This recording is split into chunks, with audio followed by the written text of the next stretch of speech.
9월 22일 목요일 새벽입니다. 오늘 같이 기도하실 말씀은 사무엘하 3장 17절에서 26절 말씀입니다. 그 중에 21절에서 24절 말씀입니다. 아브넬이 다윗에게 말하되 내가 일어나 가서 온 이스라엘 무리를 내 주 왕의 앞에 모아 더불어 언약을 맺게 하고 마음에 원하시는 대로 모든 것을 다스리게 하리이다 하니 이에 다윗이 아브넬을 보내매 그가 평안히 가니라. 다윗의 신복들과 요압이 적군을 치고 크게 노력한 물건을 가지고 돌아오니 아브넬은 이미 보냄을 받아 평안히 갔고 다윗과 함께 헤브론에 있지 아니한 때라.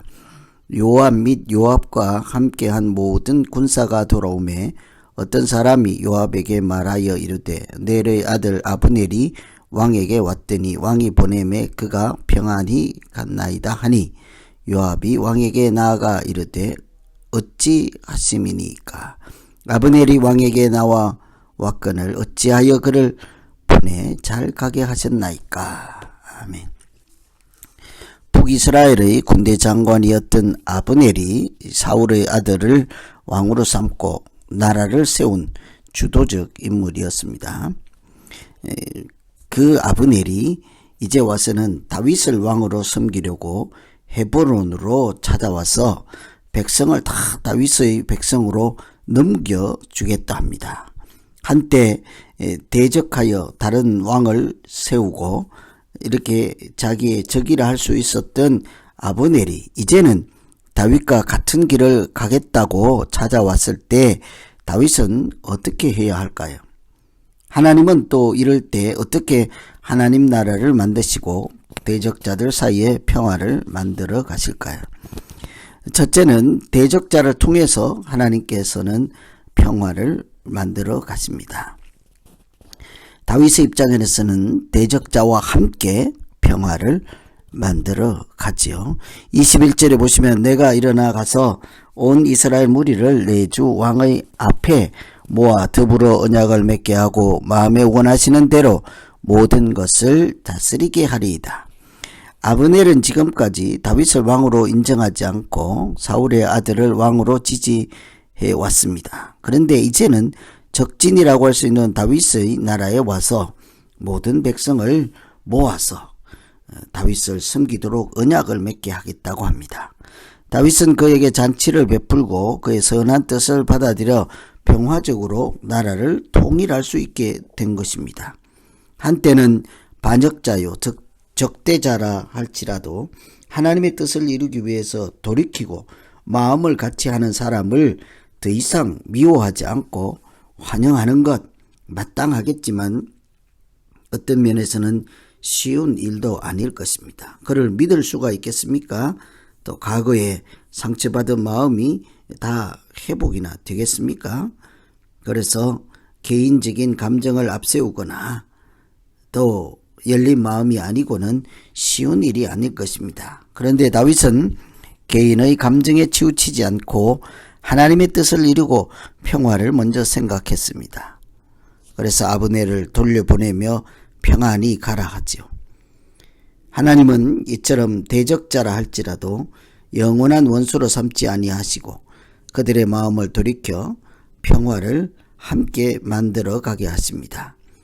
내가 하나님 편에 잘 서 있기만 하면 하나님을 대적하던 사람들의 마음을 하나님께서 직접 돌이키시고 하나님 나라의 일꾼으로 사용하시기 때문이지요.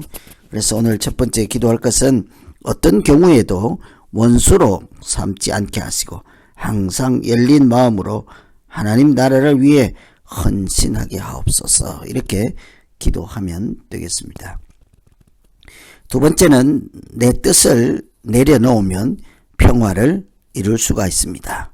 24절에 보시면 요압이 왕에게 나아가 이르되 어찌하심이니까 아브넬이 왕에게 나아왔거늘 어찌하여 그를 보내 잘 가게 하셨나이까. 요압은 다윗 군대 장관이죠. 그의 동생은 지금 찾아온 아브넬에 의해서 죽임을 당한 일이 있었습니다. 그래서 요압의 마음에는 항상 아브넬에 대한 복수심을 갖고 있었죠. 평화적으로 나라를 통일하는 것보다 동생의 원수를 갚는 것을 먼저 생각하고 다윗과 아브넬이 좋은 관계를 세우고자 할지라도 큰일을 함께 도모하지 못하고 개인적인 동생의 원수를 갚는 일에 집중했습니다. 그러니 아브넬을 어떻게 하든지 죽이려고 하는 생각뿐이었겠지요. 그의 소원한 바와 같이 아브넬을 제거하고 원수를 갚았다고 할 수 있겠지만 사실은 두 나라 사이에 평화를 만드는 일이 물거품이 되고 말았습니다. 만일 요압이 자기 원수 갚는 일을 보류하고 하나님 나라를 먼저 생각했더라면 역사는 또 달라졌을 것입니다. 하나님도 자기 원수 갚는 일보다 하나님 나라 세우는 것을 기뻐하시고 대적자를 통해서 평화를 만들어 가시는 하나님이시기 때문입니다.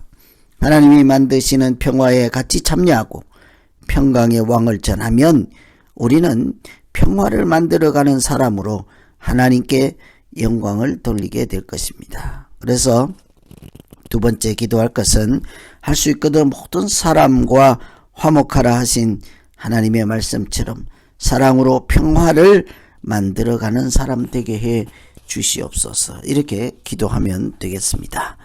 오늘 말씀 의지해서 이제 각자 기도하겠습니다. 하나님 아버지, 지난날에 원수요 대적자였던 사람이 지금은 뜻을 같이 하겠다고 찾아왔습니다. 하나님, 이럴 때 과연 우리는 어떻게 해야 할까요? 내 자신의 묵은 감정을 내려놓게 하시고 하나님이 주시는 새 마음으로 과거에 적이라 할지라도 하나님의 뜻을 오늘 이루고자 한다면 하나님, 우리가 넉넉한 마음을 가지고 담대한 믿음을 가지고 하나님 앞에서 함께 평화를 만들어가는 사람들 되게 하여 주시옵소서. 어찌하여 그를 보냈냐고 따지고 또 불평할 때마다 하나님, 내 뜻을 먼저 내려놓음으로 하나님께서 만드시는 평화가 보이게 하시고 내 자신을 내려놓음으로 더 큰 일을 감당할 수 있는 하나님의 뜻을 이루어가는 사람 되게 하여 주시옵소서. 예수님 이름으로 기도하옵나이다. 아멘.